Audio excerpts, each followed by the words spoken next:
Se eu não entender isso, fica difícil fazer uma análise histórica do que aconteceu naquele domingo de Páscoa há um pouco mais de 2000 anos atrás. Também é desnecessário fazer qualquer estudo sobre a ressurreição se eu não entender que nós estamos diante de um debate histórico, cujo Novo Testamento, antes de qualquer coisa, é documentação histórica. Então a pergunta é, qual é a confiabilidade dessa documentação? Então vamos lá. Diz assim, para estudarmos algum acontecimento, é necessário que tenhamos uma fonte por onde iniciarmos o estudo. A principal fonte para o estudo da ressurreição de Jesus Cristo é o Novo Testamento, principalmente os Evangelhos. Então, veja, lembra do grupo que eu mencionei para vocês de liberais, o Jesus Seminar? Até eles concordam com isso, que para começar qualquer debate sobre o Jesus histórico e sobre a ressurreição, tem que começar pelo Novo Testamento. E se queremos falar de Jesus, temos que começar pelos Evangelhos. Isso aqui é fato. Mesmo que eles não concordem que o Novo Testamento e os Evangelhos sejam palavras de Deus. Dominique Crossan não acredita que é palavra de Deus. Bart Ehrman não acredita que é palavra de Deus. Mas eles sabem que, historicamente, se queremos fazer um levantamento histórico, tem que começar pelo Novo Testamento e pelos Evangelhos. Então vejamos esse debate do Novo Testamento e os críticos ao Novo Testamento. Desde o século XIX, os evangelhos têm sido motivo de acirrados debates sobre a confiabilidade de seus relatos.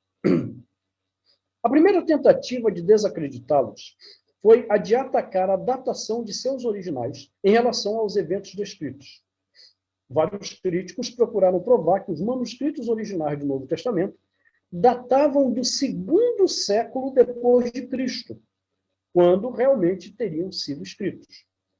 De acordo com esses críticos, todos os relatos encontrados teriam vindo de lendas e mitos que foram criados ao longo do período que corresponderia ao intervalo entre a vida de Jesus e a época em que os acontecimentos foram anotados. Então, isso começa lá no século XIX, na verdade, segunda metade do século XVIII. No século XIX, essa mentalidade está consolidada. E a ideia é muito simples. Ora, desculpa. Todos os escritos do Novo Testamento foram escritos depois do 2º século. Ano 100 e alguma coisa. Como Jesus teria pregado e vivido entre o ano 30 e 33 aproximadamente, e esses escritos surgiram quase um século depois, foram incorporados a eles mitos e lendas que agora nos impedem de ver Jesus como de fato ele era, o Jesus da história. E aí o trabalho do exegeta e do historiador é limpar o que há de mitos em torno de Jesus nos Evangelhos e no Novo Testamento, para poder chegar àquele homem histórico. Tá? Então, esse foi um posicionamento assumido durante muito tempo por esses liberais. Essa teoria permaneceu por muito tempo, até que no final do século XIX, descobertas arqueológicas começaram a confirmar a exatidão, olha que interessante, dos manuscritos neotestamentários. Foram descobertos papiros de antigos manuscritos. De acordo com William Foxwell Albright, um grande arqueólogo, Dr. Albright, na verdade, ele não é apenas um grande arqueólogo. Tá? William Foxwell Albright é considerado o pai da arqueologia moderna. Então, esse homem aí é um dos nomes mais importantes dos estudos arqueológicos do mundo até os dias de hoje. Albright diz: podemos dizer enfaticamente que não há base sólida para datar qualquer livro do Novo Testamento, observe bem, depois dos anos 80 depois de Cristo. 2 gerações inteiras antes da data, entre 130 e 150, dada pelos críticos mais radicais do Novo Testamento dos dias de hoje. Dr. Albright fala isso no livro dele, Recent Discoveries in Biblical Lands.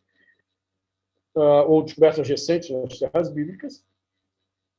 E já naquela época, ele estava dizendo, não tem nenhuma razão para você datar nenhum livro depois do ano 80. Tá? Reforçando essa tese.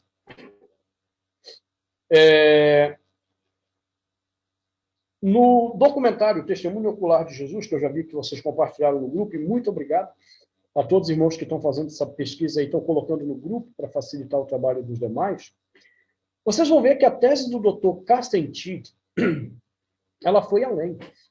Depois de descobrir que o manuscrito de Madeleine era um manuscrito que datava do ano 50 no máximo, entre 46 e 50, Dr. Carsten Tiede, ele vai dizer, à luz, então, de estudos papirológicos, que nenhum livro do Novo Testamento foi escrito depois do ano 70.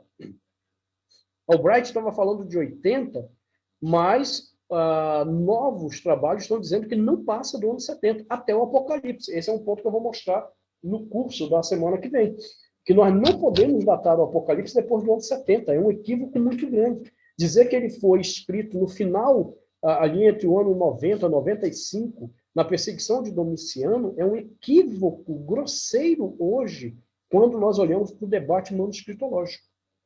Tá? O mais interessante é que houve um liberal, no final da década de 70, chamado James Robinson. James Robinson, que não deve ser confundido com o A.T. Robinson, A.T. Robinson.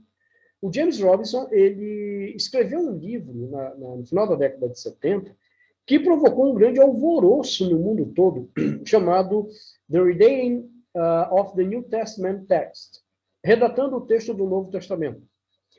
Então, ele era liberal, ele não acreditava que a Bíblia era a palavra de Deus, mas ele diz nesse livro, à luz de análises literárias, a mesma coisa que o Foxwell Albright tinha dito, que o Carsten Tiede vai dizer muitas décadas depois, de que nenhum livro do Novo Testamento foi escrito depois do ano 70.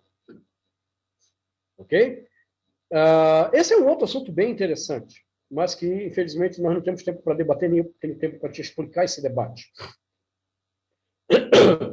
Mas, mesmo que você ainda aceite a datação tradicional que se tem hoje, feita até por liberais, nenhum liberal hoje, exegeta liberal, tem a cara de pau de dizer que algum livro do Novo Testamento foi escrito no segundo século hoje. Eles ainda vão com datações longínquas, mas no máximo o ano 90, 95, que segundo eles é a datação do Apocalipse de João. Mesmo os evangelhos que foram jogados lá para o ano 130, 150, que era para distanciar do evento Jesus, e, consequentemente, permitir a formação de mitos e lendas, mesmo esses evangelhos hoje são datados entre o ano 60 e o ano 80 no máximo. Ou seja, qual é o grande problema aqui? É porque mitos e lendas precisam de, pelo menos, 2 gerações para se formar. É por isso que, segundo o pressuposto, ou os pressupostos desses críticos, as histórias sobre Jesus de milagre, ressurreição, aquilo tudo, não passavam de mitos, porque os textos do Novo Testamento eram tudo do segundo século. Ou seja, o tempo suficiente para a construção de lendas e mitos. Mas veja, eles partiram de um pressuposto para dizer, porque era dessa data, então eram mitos e lendas. Mas e se não fosse dessa data? Aí tudo caía. E se a data está mais recente ainda, como o Dr. Carsten Tiede mostrou, José O'Callaghan demonstrou também, O'Callaghan foi outro papirólogo brilhante, recentemente que demonstrou isso. Se isso não passou do ano 70, aí mesmo é que não houve tempo para a criação de mitos e lendas. Por quê? Mitos e lendas dependem que a primeira e a segunda geração daqueles que viram os eventos estejam mortos. Eles têm que estar mortos. Por quê? Porque a segunda geração ainda é de gente que viu os eventos. E eles poderiam levantar e dizer, não foi isso que aconteceu. Não é assim. Eles poderiam contestar os relatos dos evangelhos. Os relatos dos escritos paulinos. E olha como Paulo é ousado quando ele menciona essa questão. Dê uma olhada lá em 1 Coríntios 15. Se valendo dessa questão mesmo que a gente está examinando. Quando ele está falando lá da ressurreição de Jesus,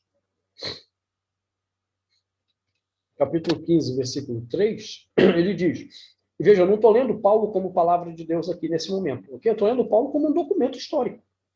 Ele diz, antes de tudo, eu entreguei a vocês o que também recebi, que Cristo morreu pelos nossos pecados, segundo as Escrituras, e que foi sepultado e ressuscitou ao terceiro dia, segundo as Escrituras, e, observe agora, e apareceu a Cefas, e depois aos 12, e depois foi visto por mais de 500 irmãos de uma só vez. Agora olha a observação dele, dos quais a maioria ainda vive. Porém, alguns já dormem, ou seja, alguns já morreram, mas nós ainda temos testemunhas oculares disso aqui. Ou seja, os liberais precisavam colocar a datação dos evangelhos muito tempo depois, para que essas informações de Paulo fossem consideradas informações acrescentadas depois de ordem mitológica ou de lendas. Neste caso aqui especificamente, como uma lenda inventada de que ainda existiriam pessoas que estavam vivas no momento que Paulo está falando da ressurreição. Então, hoje, nós temos convicções suficientes, razões suficientes para dizer nenhum livro do Novo Testamento foi escrito depois do ano 70. Ou seja, não havia tempo suficiente para a criação de lendas e mitos. Mesmo que você aceite que foi escrito até o ano 95, o último livro, que era o de João, não havia tempo ainda suficiente para a criação de mitos e lendas. Porque o próprio João, por exemplo, ainda estaria vivo.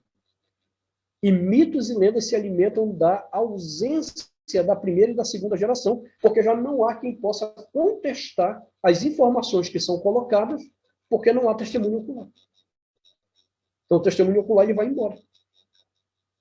Então, esse ponto da teoria desses homens sobre a datação do Novo Testamento, hoje caiu por terra. Isso é totalmente ridicularizado. E é lamentável, eu sou professor de exegese no Brasil há mais de 26 anos, e eu ainda encontro pessoas que estudam teologia, cujos professores ainda estão lá na Idade da Pedra, falando de Bultmann, falando de Schweitzer, como se esses caras fossem alguma coisa hoje na pesquisa. O que eles disseram está totalmente ridicularizado em termos de datação, e as suas teorias sobre mitos e lendas totalmente ridicularizadas também. Mas a gente ainda encontra. Ainda encontra com professores da Escola Superior de Teologia de São Leopoldo, a ESTE, ainda encontra com professores da Universidade Metodista de São Paulo, a UMESP, professores da Faculdade Unida de Vitória. Você encontra esse tipo ainda de professor com esse tipo de mentalidade totalmente atrasado na pesquisa e no debate, onde que o debate está. Tá? Se você quiser uma atualização bem legal sobre os evangelhos e o Novo Testamento todo, existe um pesquisador muito bom chamado Craig Blomberg. Tá? Craig Blomberg lançou uma série de livros sobre os evangelhos, Atos dos Apóstolos, e vai até o Apocalipse. E essa literatura dele está muito do debate onde nós estamos. Que é para você não cair nas esparrelas tolas que a gente tem ouvido por aí. Muito bem, vamos então a uma outra questão. Após essa descoberta, de que nenhum manuscrito passa, o Albright diz do ano 80, as pesquisas recentes dizem do ano 70, e os mais liberais hoje não conseguem ir além de 95. Então, após essa descoberta, outros manuscritos foram achados, podendo se catalogar hoje, observe, no mínimo 24.633 manuscritos somente do Novo Testamento. Qual é o livro histórico que tem tanta cópia para análise desse porte? Não tem. Então, olha só, isso torna o Novo Testamento o livro mais documentado de todos os tempos. Por isso, ele é considerado, do ponto de vista da documentação histórica, o mais confiável. O segundo melhor livro, olha que interessante, documentado por seus manuscritos em relação aos originais, é a Ilíada de Homero. E quantos manuscritos tem a Ilíada? 643 manuscritos remanescentes. O Novo Testamento tem 24.633 manuscritos. Ilíada, 643. Uma outra informação que vale a pena você colocar aí no texto.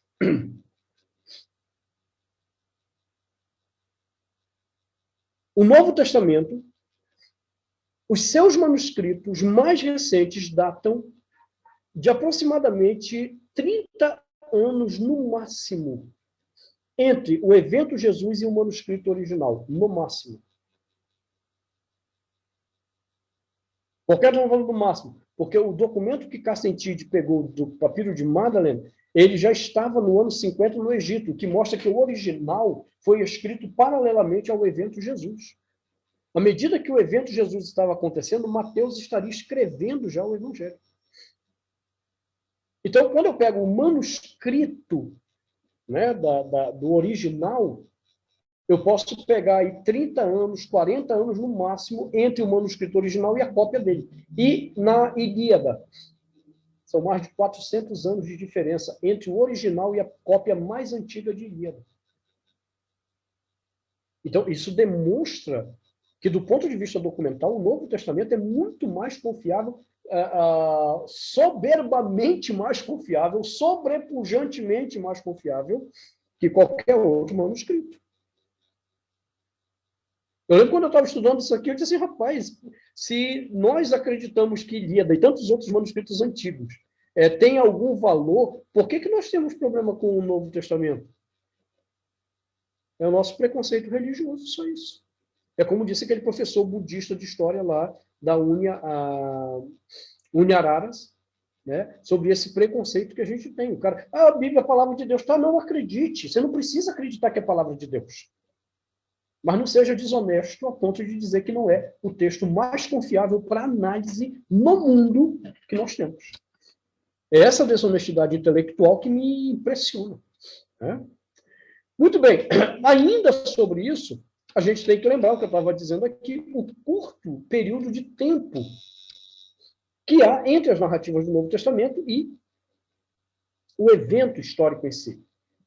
Podemos afirmar hoje que o Novo Testamento é um relato digno de crédito e que nele temos verdadeiras palavras de Jesus e dos eventos que cercaram sua vida.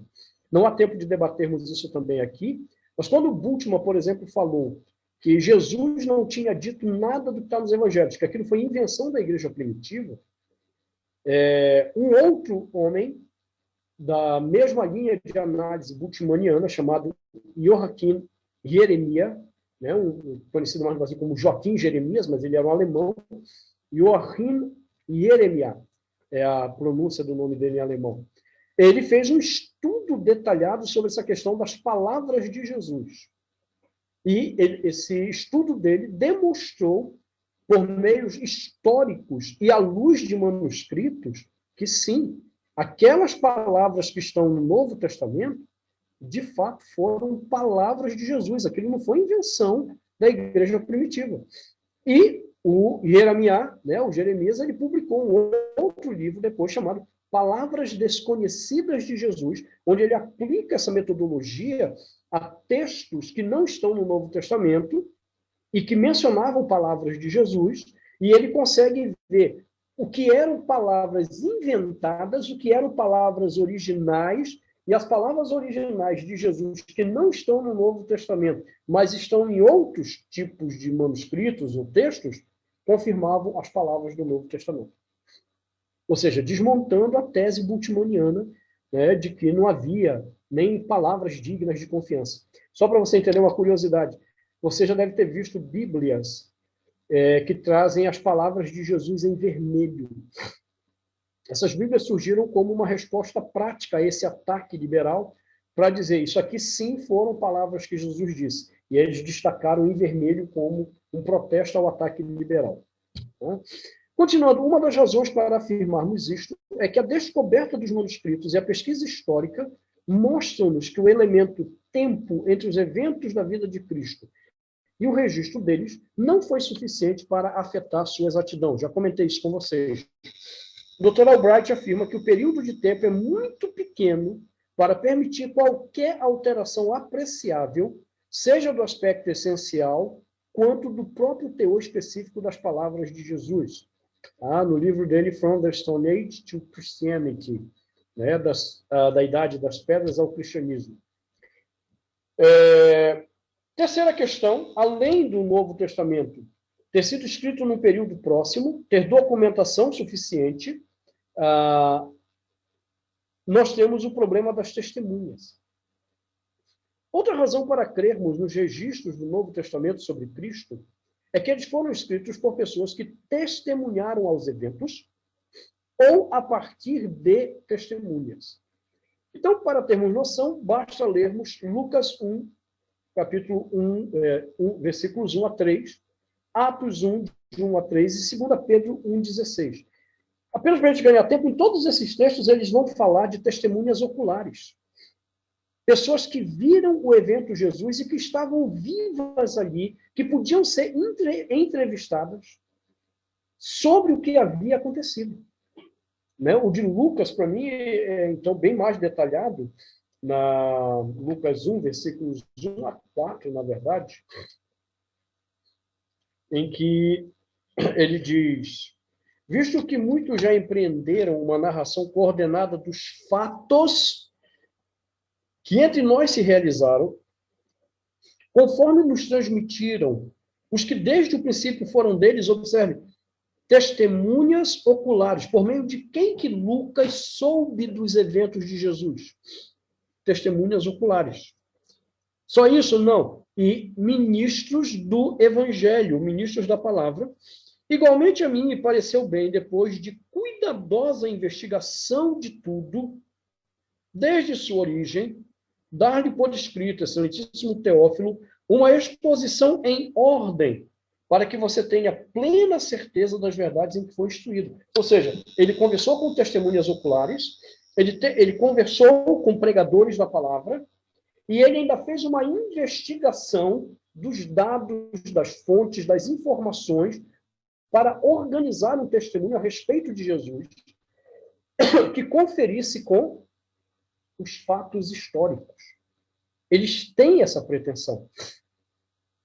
Voltando aí, a apostila diz: o relato que temos não partiu de boatos que começaram a circular naquela época, mas o que eles registraram estava baseado no fato do que ouviram, o que viram com seus próprios olhos e o que tocaram com suas mãos.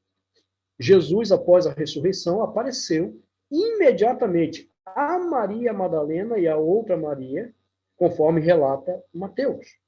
Esse é um dado que nós vamos ver mais na frente. Alguém que estivesse desejando contar uma mentira sobre um evento importante, jamais mencionaria mulheres na cultura de Jesus como testemunhas de alguma coisa. Porque na cultura de Jesus, a palavra da mulher e de um mentiroso era a mesma coisa. Então, alguém que queira dar credibilidade a um relato naquela época, não usaria o testemunho feminino. Era uma cultura, de fato, machista. E aqui a Bíblia mostra como ela é diferenciada. Ao contrário do que eu ouço muito por aí, de que a Bíblia é machista, não, a Bíblia não é machista.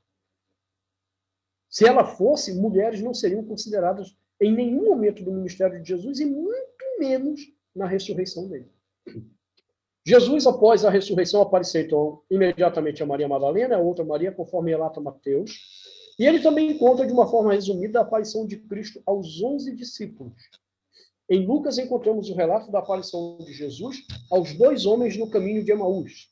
E Paulo também afirma que mais de 500 pessoas, de uma só vez, viram a Jesus ressuscitado, sendo que muitos sobreviviam até aquele momento. Ou seja, observe, não é por falta de testemunhas que o Novo Testamento está nos dando do evento. Então, nós temos testemunhas suficientes para averiguar a evidência da ressurreição? Sim. Como é que isso funcionaria dentro de uma discussão do critério científico histórico. Nós vamos ver na frente. Aqui a gente está apenas levantando. O Novo Testamento tem confiabilidade? Sim, ele tem confiabilidade por causa da quantidade de manuscritos, ele tem confiabilidade por causa da quantidade de testemunhas, ele tem confiabilidade por causa do enfoque correto, ele tem confiabilidade à luz do que é exigido de um documento que se diga confiável. E aí vem uma outra questão. As testemunhas desse evento ressurreição eram testemunhas bem informadas. A terceira razão para confiarmos na historicidade do relato da ressurreição é que os registros circularam durante o período de vida daqueles que estavam presentes na época da ressurreição. Gente, entenda, a proclamação da ressurreição não foi alguma coisa que começou a acontecer 10 anos depois do evento, 5 anos depois do evento, 20, 30 anos depois. Não. Lá do local onde Jesus estava sepultado, até a cidade, centro de Jerusalém, não são mais do que 2 quilômetros. Então, ele ressuscita ali, e onde que se começa a pregar que ele ressuscitou?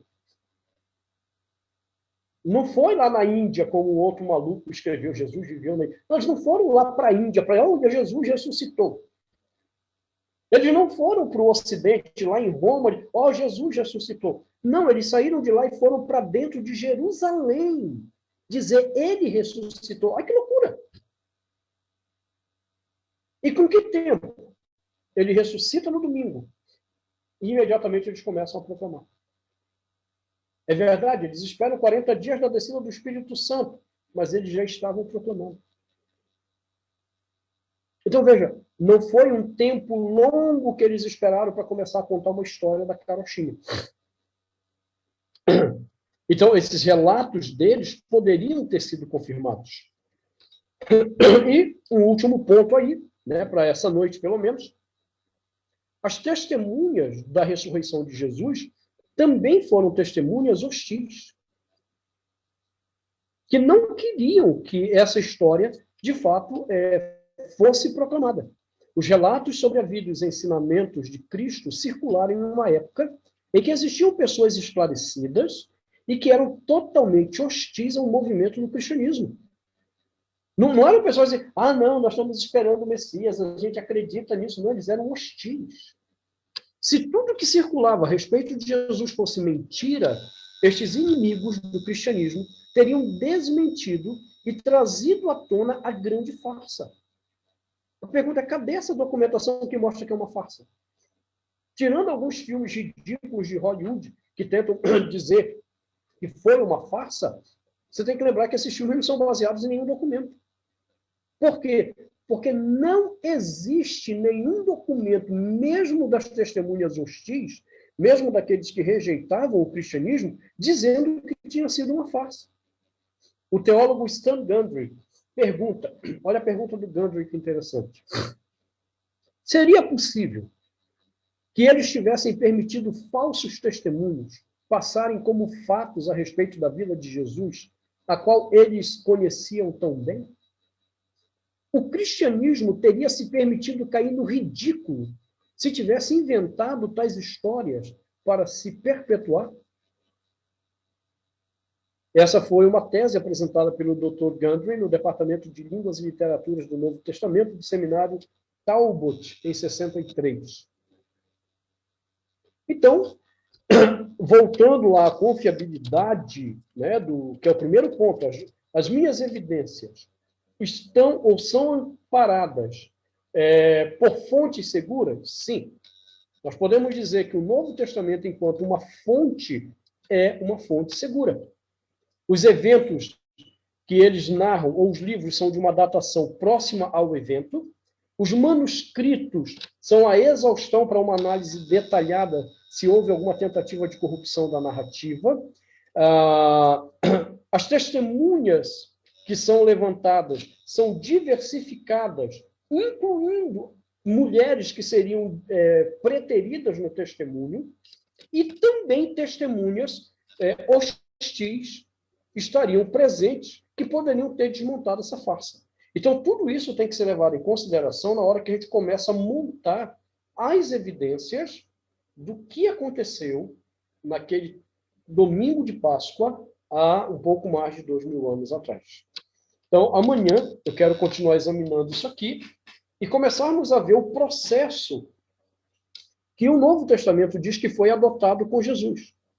Né? Da prisão dele, o julgamento. Aquilo batia, de fato, com o que nós sabemos, é um relato fiel, é fidedigno aquele negócio. A crucificação, como a Bíblia diz, era daquele jeito mesmo. Então, nós vamos examinar com calma esses elementos, porque eles começam a apontar agora para as evidências que nós precisamos ter claramente em nossas mentes para fazer um juízo correto do que aconteceu naquele domingo de Páscoa. Bem? Muito bem, então nós vamos parar por aqui, são 10 horas e 6 minutos. Mais uma vez eu quero agradecer a sua participação. Amanhã, às 8 horas da noite, permitindo Deus, estaremos aqui. Tá? Peço que orem aí pela minha saúde, esses de ontem para cá. Né? Eu estou no estado gripal, isso pode ser virtude de um antibiótico que eu estou tomando, né? Como também pode não ser do antibiótico. Né? Então, peço as orações dos irmãos, mas pelo Zoom, se porventura eu estiver com o maldito do corona, ninguém pega. Né? Estamos protegidos virtualmente. Vamos orar então ao Senhor nosso Deus e mande suas perguntas lá no WhatsApp para que eu possa fazer um vídeo respondendo essas perguntas. Tá bom? Deus Pai, obrigado por essa noite, por tua bondade. Obrigado porque a nossa fé nunca foi, nunca será uma fé ancorada pela fé, mas pela presença real do Senhor na história. O Deus que se fez conhecer de forma tão poderosa e viva na nossa história. O Deus com quem nos relacionamos também de forma poderosa e viva. Ó Deus, que esse tempo ajude a cada irmão e irmã a compreender isso e desfrutar dessa segurança bendita de um Deus vivo, presente, que venceu a morte para dar a vida a todo que nele crê. Em nome de Jesus te rogamos. Amém. Amém, irmãos. Que Deus vos abençoe ricamente.